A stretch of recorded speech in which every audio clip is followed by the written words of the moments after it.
खुद पछतावा है. मेरे प्यारे देशवासियों, बहुत पछताने पड़ेगा. എന്താണ് കാര്യം? ഇന്ത്യക്കാർ ഓർത്തു വച്ചോണം, സെപ്റ്റംബർ 17 ബി ജെ പി സർക്കാർ ജവഹർലാൽ നെഹ്റുവിനെ വിസ്മരിച്ചു, ഗാന്ധിജിയെ വിസ്മരിച്ചു, ഇന്ദിരാഗാന്ധിയെ വിസ്മരിച്ചു. വർഷം തോറുമുള്ള ഓർമ്മ പുതുക്കലുകളെല്ലാം പുതിയ നിറമായി പുത്തൻ വിലാസത്തിലേക്ക് മാറി. അതിൽ 97 തികഞ്ഞ LK അദ്വാനി പോലും ഇന്ന് ജീവിച്ചിരിപ്പുണ്ടത് സോഷ്യൽ മീഡിയയിലൂടെ അറിയിക്കേണ്ട ഗതികേടിലാണ്. ഇനി ഇന്ത്യക്കാർ, മേരെ പ്യാരെ ദേശവാസിയോ, ആ തീയതി കൂടി ഓർത്തു വെച്ചോണം, സെപ്റ്റംബർ 17. കാരണം എന്താണ്? ആ ദിനത്തിന് വരും ഒരു നാളിന്റെ മഹത്വം. അന്ന് ഇന്ത്യക്കാരെല്ലാം ആ നാള് വാഴ്ത്തി പാടി നടക്കേണ്ടി വരും. ആ ദിനത്തിന്റെ ഉടയോൻ നേരിട്ട് തന്നെ വന്ന ആ ദിവസത്തെ ആഘോഷങ്ങൾ ഉദ്ഘാടനം ചെയ്യും, പ്രഭാഷണങ്ങൾ നടത്തും. ഒപ്പം രാജ്യത്തെ സെപ്റ്റംബർ 17 ജനിച്ചവർക്കെല്ലാം ഉള്ളകിത കാത്തുകയാണ്. പക്ഷേ കാൽച്ചുവട്ടിലെ മണ്ണൊലിച്ചു പോകുന്നത് കൂടി ഇവർ അറിഞ്ഞിരിക്കണം മാത്രമേ പറയാനുള്ളൂ. എന്താണ് കാര്യം? നമ്മുടെ പ്രധാനമന്ത്രി നരേന്ദ്രമോദിക്ക് 75 വയസ്സ് തികഞ്ഞ ദിനമാണ് സെപ്റ്റംബർ 17. അത് ഇന്ത്യയുടെ ചരിത്രത്തിലേക്ക് അവർ എഴുതി ചേർക്കുകയാണ്.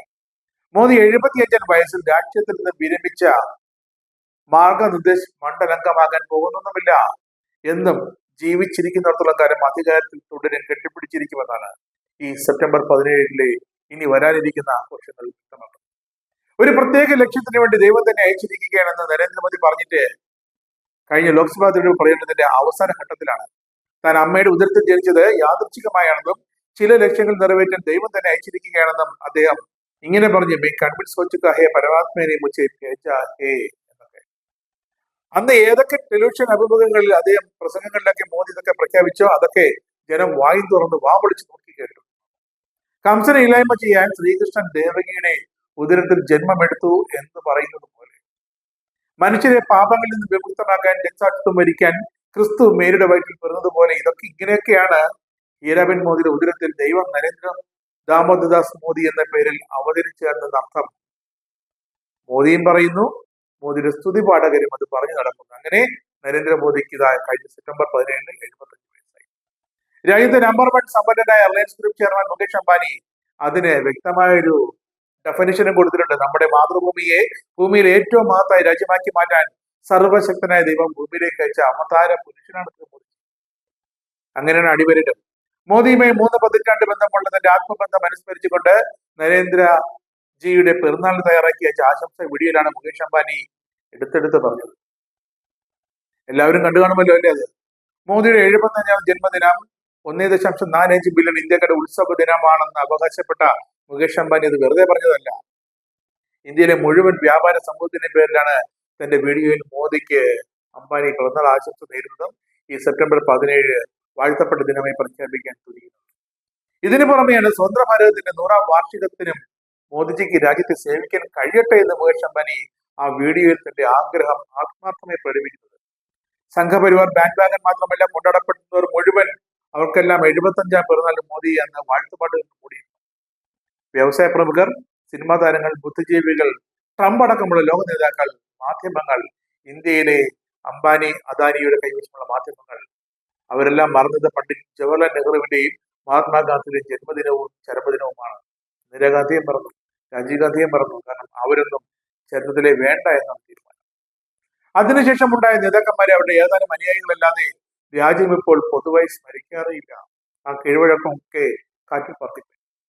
ഇതിനൊക്കെ അപവാദമായി ഇനി സെപ്റ്റംബർ 17 നരേന്ദ്ര ദാമോദർദാസ് മോദി അങ്ങനെ ഒരു കൾട്ട് ഫിഗറായി മോദി അവതരിപ്പിക്കുകയാണ്. മുകേഷ് അംബാനി ഒക്കെ ചേർന്ന് BJP ഒരു കോർപ്പറേറ്റ് അസ്തിത്വമായി പരിണമിക്കുകയും അതിന്റെ remote control Indian corporate think ടാങ്കുകളുടെ കയ്യിലെത്തുകയും ചെയ്തതോടെയാണ് ഈ അവതാര മാറ്റം സംഭവിക്കുന്നത്. പരകായ പ്രവേശം.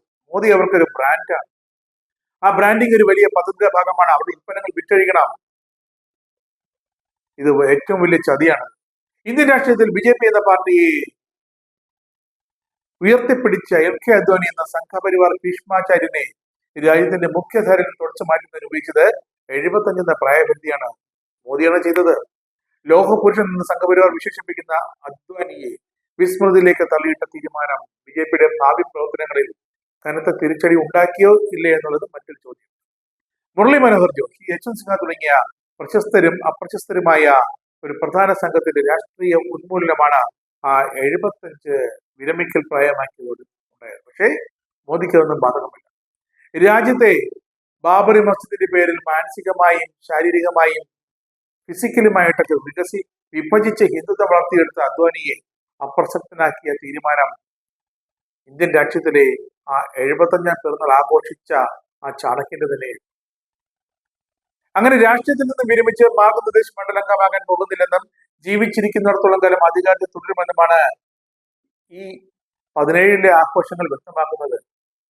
97 വയസ്സുള്ള അദ്വാനി ജീവിച്ചിരിക്കുന്നതായി എത്ര പേർക്കറിയാം? ബിജെപിക്കാരെ പോലും അത് ഓർപ്പിക്കേണ്ട ഗതികേടാണ്.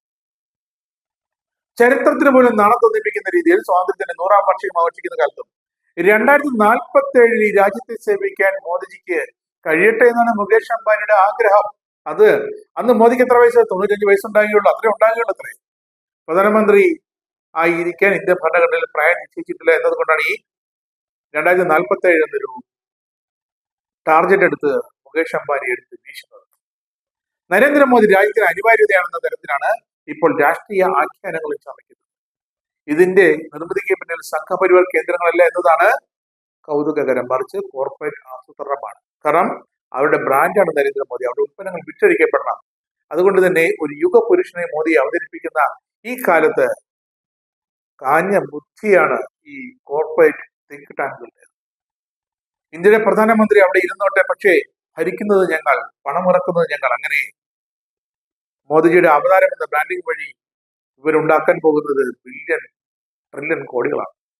2014 ലോക്സഭാ തെരഞ്ഞെടുപ്പിൽ ബിജെപിയുടെ തെരഞ്ഞെടുപ്പ് പ്രചരണം കൈകാര്യം ചെയ്തത് ഒഗൽവി ആൻഡ് മെയ്ത്തർ എന്ന അന്താരാഷ്ട്ര പരസ്യ ഏജൻസിയാണ്. ആ ഏജൻസിയുടെ സൃഷ്ടിയാണ് ഇന്ന് കാണുന്ന നരേന്ദ്രമോദി. അതുകൊണ്ട് തന്നെയാണ് യുഗപുരുഷനെ തേടി മറ്റെങ്ങും പോണ്ടാതെ നരേന്ദ്രമോദി തന്നെയാണ് യുഗപുരുഷനും അവതാരവും ഒക്കെ ഭാരതത്തിന്റെ എന്ന് ആഘോഷിക്കുന്ന ബിജെപി നേതാക്കൾ അവരോർക്കുന്നില്ല. 2047 അദ്ദേഹം ഈ പ്രധാനമന്ത്രി കസിൽ ഇരിക്കാൻ പോവുകയാണ്. എന്തായാലും ഇന്ത്യയിലെ കോർപ്പറേറ്റ് ബ്രാൻഡുകൾ ചേർന്നൊരു പ്രധാനമന്ത്രിയെ അണിയിച്ചൊരുക്കി ആ കസേര കൊണ്ടിരുത്തിയിട്ടുണ്ട്. എന്നുവരെയാണ് അവർ സമയം കൊടുത്തിരിക്കുന്നത്. ആ സമയം വരെ അദ്ദേഹം ഇന്ത്യ ഭരിക്കുമെന്നാണ് അവരുടെ കണക്കുകൂട്ടൽ. അതാണ് അവരുടെ ബിസിനസ് ടാർഗറ്റ്.